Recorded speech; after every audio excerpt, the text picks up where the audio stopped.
नमस्कार। आज का दिन बहुत ही शानदार है और वैसा ही शानदार है आज का हमारा ये पॉडकास्ट।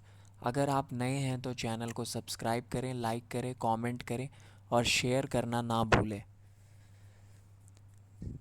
सफ़ेद सोने से बदलेगी तकदीर देश की।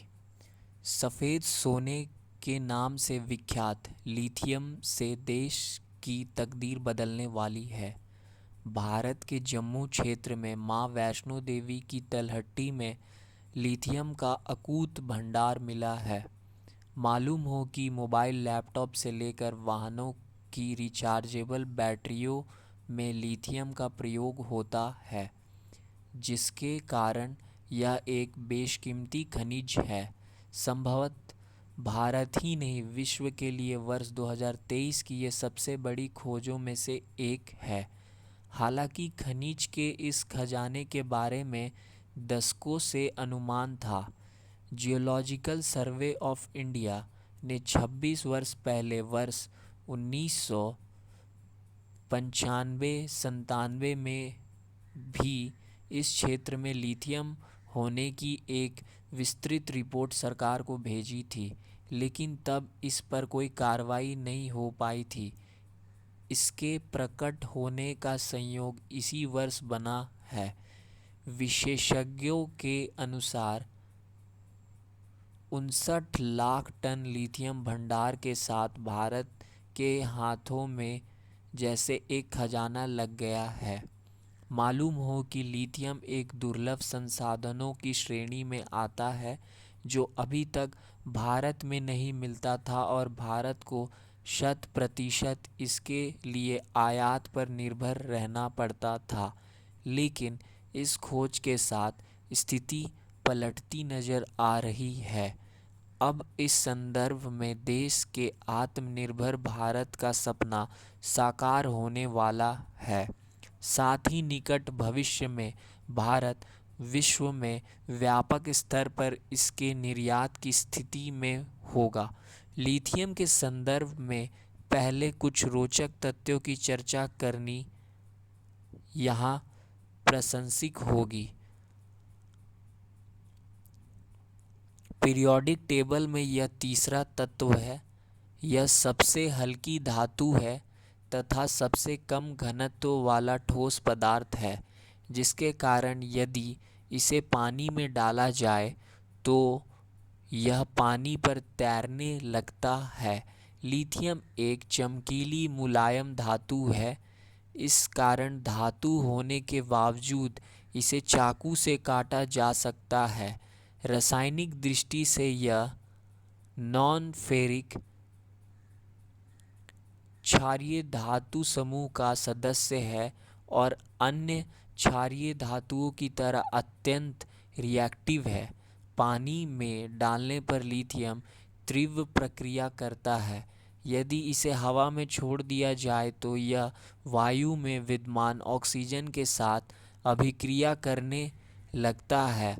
वह शीघ्र ही आग पकड़ लेता है।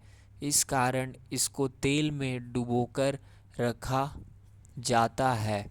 अपनी तीव्र अभिक्रियाशीलता के कारण यह प्रकृति में कभी शुद्ध रूप में नहीं मिलता, बल्कि अन्य तत्वों के साथ यौगिकों के रूप में पाया जाता है।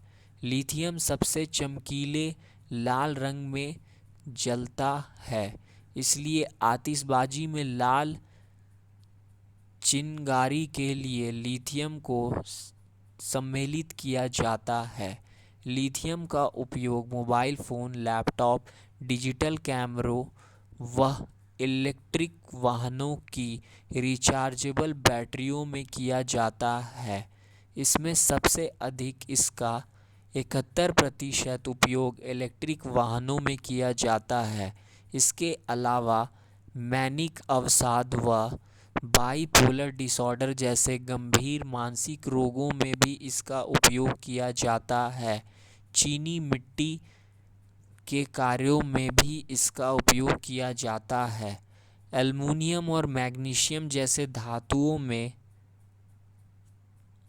भार को कम करने व इनको मजबूती प्रदान करने के लिए लिथियम को मिश्र धातु एलॉय के रूप में मिलाया जाता है। लिथियम तत्व के रूप में उपलब्ध नहीं रहता। इसका उत्पादन लिथियम के अयस्क के विद्युत अपघटन इलेक्ट्रोलिसिस प्रक्रिया के अंतर्गत किया जाता है।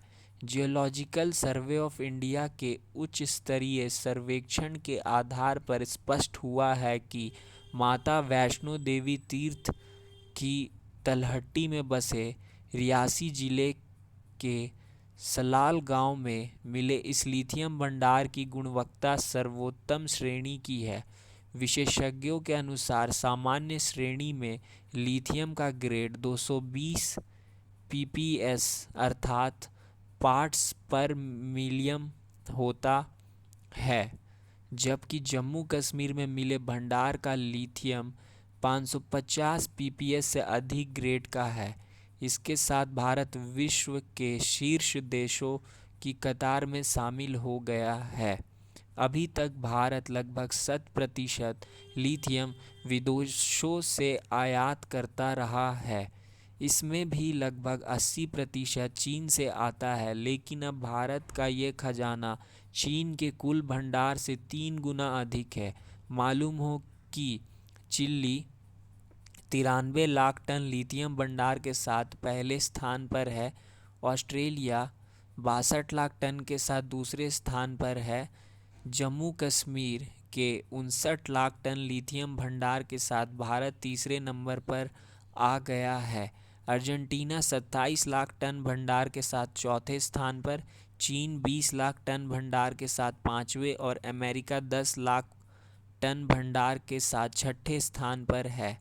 विश्व का लगभग 50% लिथियम भंडारण दक्षिण अमेरिका के अर्जेंटीना, बोल्विया और चिली में पाया जाता है, जिन्हें लिथियम त्रिकोण देश के नाम से जाना जाता है।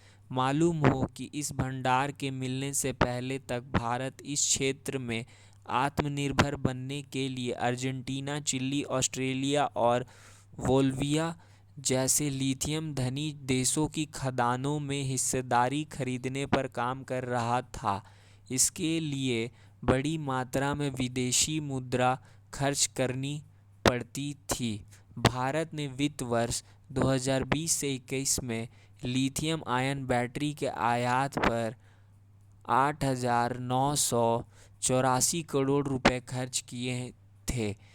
इसके अगले वर्ष 2021-2022 में भारत ने 13,868 करोड़ रुपए की लिथियम आयन बैटरी आयात की थी। हालांकि भारत को अभी लंबी दूरी तय करनी है, क्योंकि लिथियम का उत्पादन और रिफाइनिंग एक बेहद कठिन कार्य है, जिसके लिए भारत को आधुनिक तकनीक की व्यवस्था करनी है।